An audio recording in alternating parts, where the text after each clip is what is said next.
become a one-time naval man. But now he hates belly buttons. Craig Charles. When television was invented, people were worried that it'd end up providing nothing more than puerile entertainment. Whoops. 75 years on, and the best thing on the box is Robotwars. OK, so it's hardly sophisticated or educational. But when does anybody get mashed up with a chainsaw on Question Time? Exactly. What people want to watch is wanton destruction.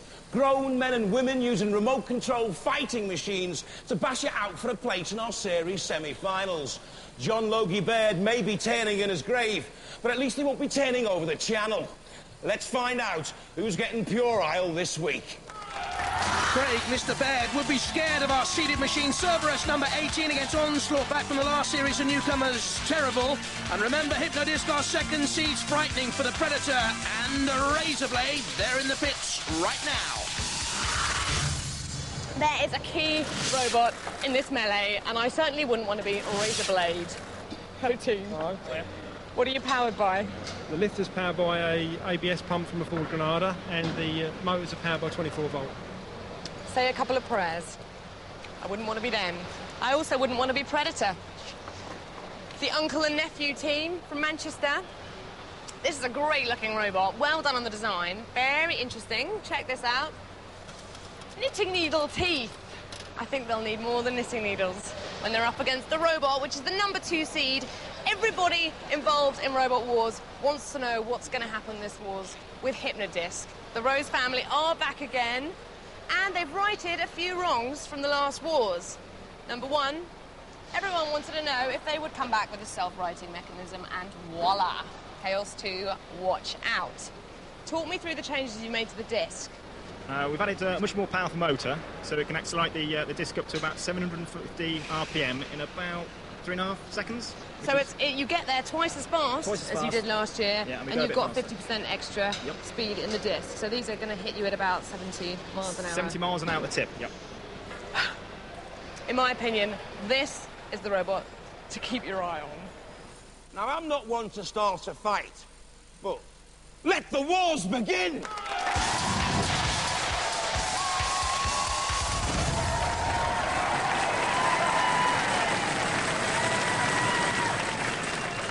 From Cambridge, Raizer Blade. Updated after a close shave in the last series, aluminium and steel, a hydraulic lift and spike, the hydraulics from a saloon car braking system. Will this Raizer Blade be all over its opponents like a rash? Hello, we're the Raizer Blade team. I'm Paul, this is Steve, this is Howard. This is our robot. It's fitted with a hydraulically powered flipper, which runs at 2,400 pounds per square inch. It's driven by two 24-volt electric motors. And we've replaced the chainsaw that we had on the back last year with a spike weapon to give us a bit more manoeuvrability and a bit more weight to play with. We're hoping to do well. If we get mullered by the house robots, we're happy with that as well. From Banbury and seeded number 2, Hypno-disc. Very quick at up to 20 miles an hour, powered by those 3 motors and hugely destructive with a 750 RPM spinning disc. The shell is aluminium and mild steel to engineer precision. In the last series, very little could live with Hypno-disc. The singular most destructive robot we've ever seen. Crash and bash and smash, little left of anything else. It ripped and tore its way through the early battles. But ultimately, the Rose family was bettered by Chaos 2, the machine that went on to win the last series. They got in with a wedge attack and stopped that spinning disc. Then, flipping Hypno-disc, they realised there was no streamer. The disc comes back with one this time. Will that be the difference?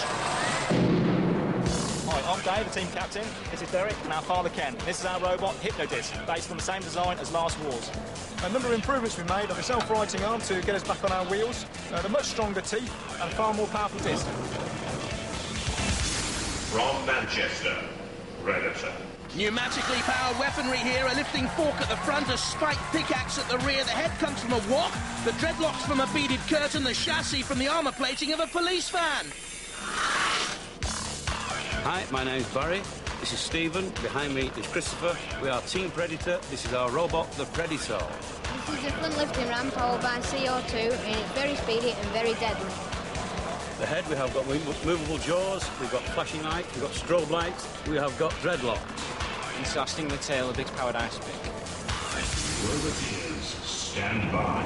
Raizer Blade, captained by Paul Hart, the driver, Steve Scotcher, the tactical expert, and Howard Andrews with a beard. His job is panicking, he says. There's Hypno-disc, the all-powerful Dave, Derek, and Ken Rose, Ken in the middle.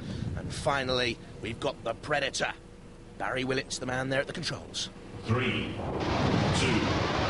1.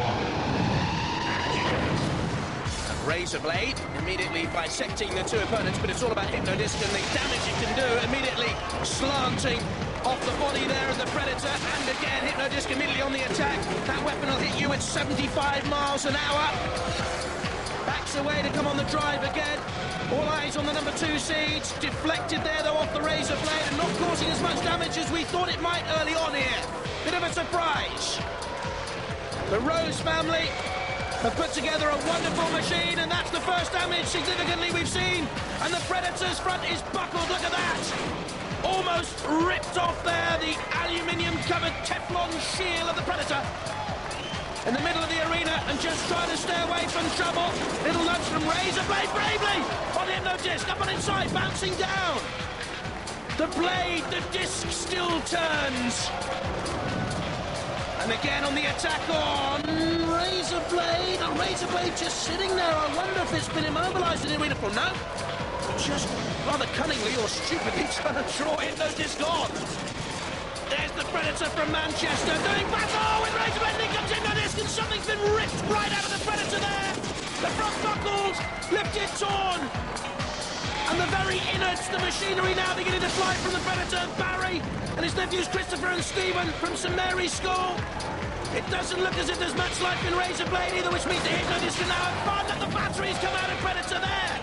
On the arena floor, the batteries out of Predator. I think that Raizer Blade's in all sorts of problems as well. The battery is smashed to smithereens. Smoking and in smithereens. Who goes out of those two? Hypno-disc batters everything. The only saving grace for Raizer Blade is that it sustained less damage. So, Hypno-disc and Raizer Blade go through.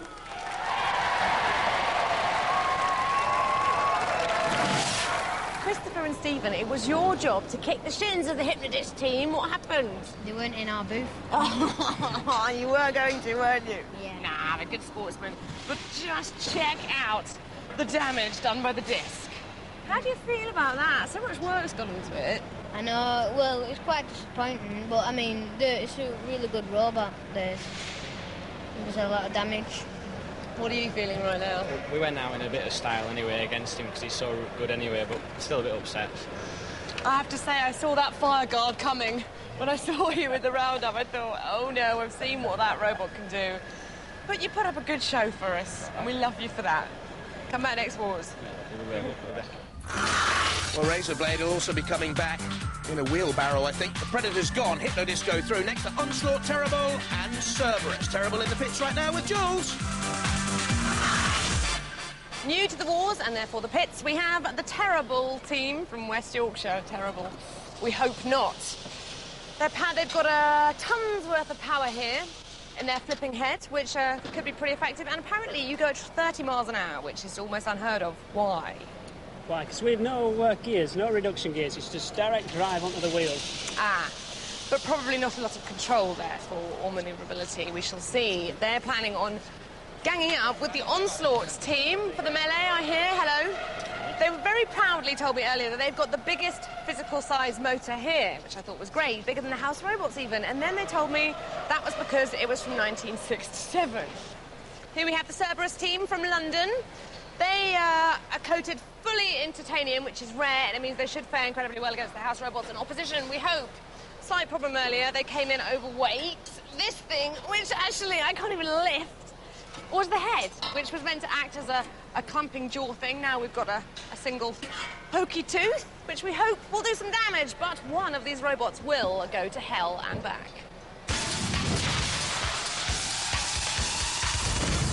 Breaking news from the pit. Onslaught are out. They will not make it into the arena, but we have our standby Roboteers.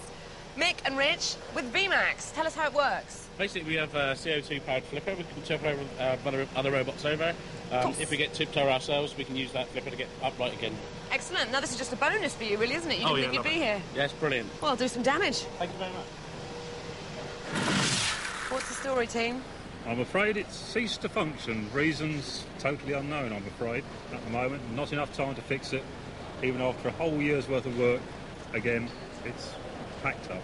It's getting on a bit, really, isn't it? It is, yes, a bit like me. Well, we would have liked to see you fight. You've been a great team. Come back for the next wars. I hope so. Thank you. Oh, what a shame after so much work, but Onslaught confirmed they're out of the competition. In come VMAX to face Terror Bull and Cerberus.